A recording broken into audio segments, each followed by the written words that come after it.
Hello everybody, let's stay on course that we're traveling on, answering some of these mysterious questions from our commentators. Razzle Dazzle asks, I'm curious about your perspective on, for lack of a better word, spiritual chills.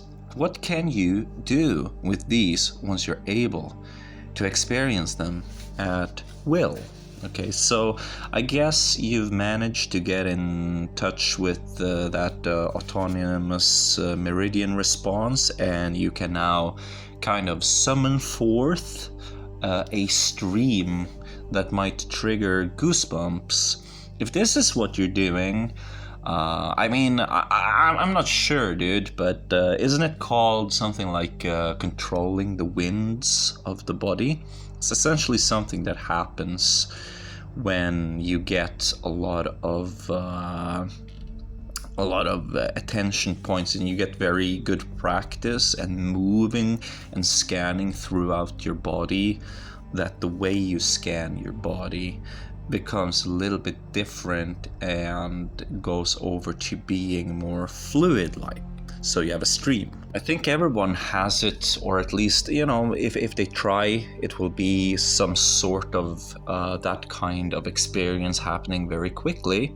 But it's something that changes and becomes more prominent the more you practice. And here you see, like, my attempt at explaining like the before and after, where in the beginning it's just like, think of your shoulder, and it's like shoulder, but after a while you can kind of like go through one shoulder and down into the bowels and up again above the diaphragm and into the other shoulder, which is a lot more complex to do. And then there are like exercises on multiple points of awareness, and then we kind of try to collect one by one or maybe several awareness points. This is not anything new, that's why people hold mudras. It's to have multiple attention points. And it can also distract you away from discomfort. If you hold two very tight mudras, it can take away from the center line. I mean, it's a way to distract yourself from any discomfort. If you don't feel safe, it's just to distract yourself. Because if you're going to have to sit and meditate, then mudras is something you can use for that. 123 Ogga 456 asks, does martial arts limit spiritual progress?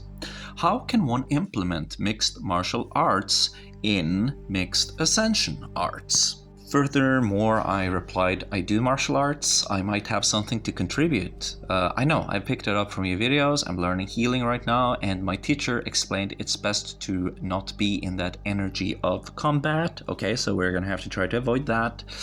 Okay, let's maybe do some examples from real life experience on that one. Yes, please. So let's get to it. See, there's a poison in these environments, and it's called being overzealous as an instructor. And the problem with a overzealous instructor is that people who shouldn't be training for competition is training as if they're about to go into competition. And when that happens, you're going to have a lot of injuries. And because he's overzealous, there's going to be a lack of safety. So even when the injuries happen, it's like, oh, it's okay.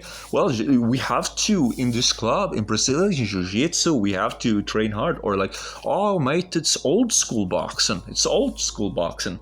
And later you're going to be having that old school head trauma injury, right? So it's not good. And like in the grappling clubs, wrestling and all that, if there's an overzealous trainer, oh, believe me, all of those students are standing in one line to get into the physiotherapist office. Not good.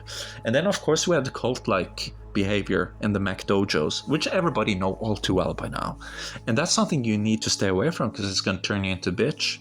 Because it's going to be like, yes, sir, yes, instructor, even though you're morbidly overweight, never fought anybody in your life. If you even fought somebody at the same level, you'd still lose because you're in terrible shape.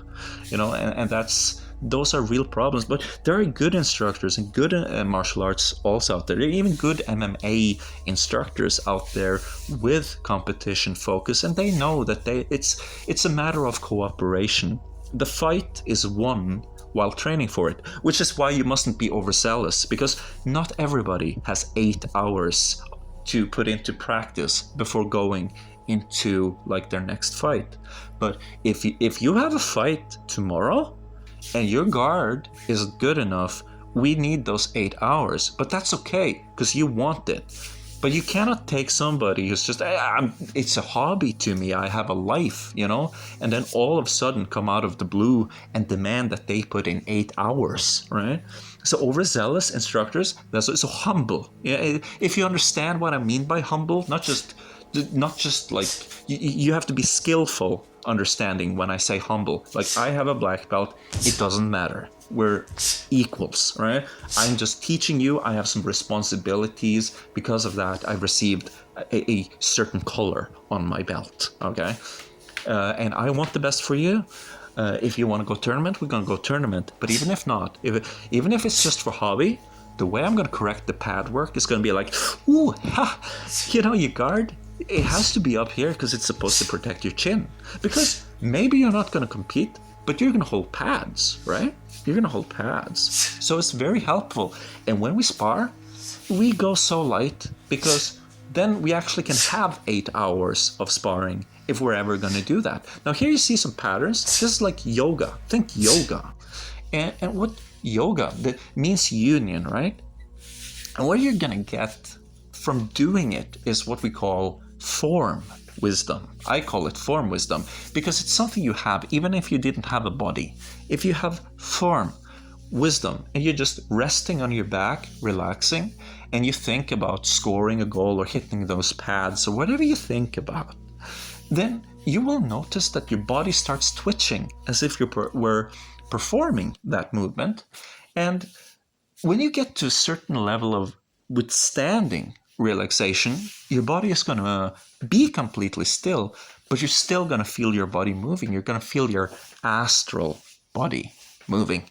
And that's something great that you can get from traditional martial arts. You can get it from MMA, and you can get it from Brazilian Jiu-Jitsu especially, but only if it's one of those clubs where it's like white belts don't have to roll as much, because what you need to do is to drill, right? White belts, frankly, the first half year, you don't have to roll at all, just do the drilling.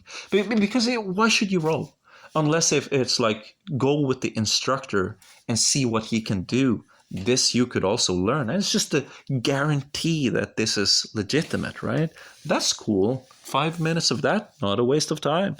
But what you should do is drill and roll very lightly, maybe some flow rolling, because as a beginner, it's just not there. And the same thing with all the other martial arts. It's not just Brazilian Jiu-Jitsu, it's all the same. All of the martial arts are just the same here.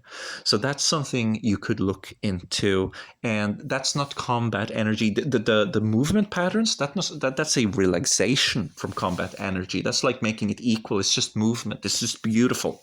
So something like that. Maybe in Kung Fu. I mean, you say it's mixed martial arts. So yeah, just mix it up. Do some pads, then do some movement drills, do some yoga. Just mix it up.